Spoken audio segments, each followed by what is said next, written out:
காஞ்சிபுரம் ஸ்ரீ கருக்கினில் அம்மன் ஆலயத்தில் 15ஆம் ஆண்டு ஆடிப்பெருக்கையொட்டி அம்மன் சிறப்பு அலங்காரத்தில் வீதி உலா.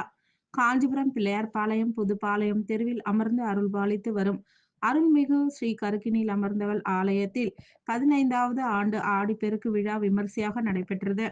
இதில் அம்பாளுக்கு சிறப்பு அபிஷேக ஆராதனைகள் நடைபெற்ற சிறப்பு வண்ண வாசனை மலர்கள் மற்றும் மின் விளக்குகளால் அலங்கரிக்கப்பட்டு வீதி உலா வந்து பக்தர்களுக்கு காட்சியளித்தார். இதில் பல்வேறு இசை மற்றும் நாட்டுப்புற கலைகளுடன் வீதி உலா வந்து பக்தர்களுக்கு காட்சியளித்தார். இதில் வழியெங்கும் பக்தர்கள் தீபாராதனைகள் மற்றும் நைவேத்தியங்கள் சமர்ப்பித்து வழிபாடு செய்தனர். விழா ஏற்பாடுகளை அப்பகுதி இளைஞர் அணியினர் சிறப்பாக செய்திருந்தனர்.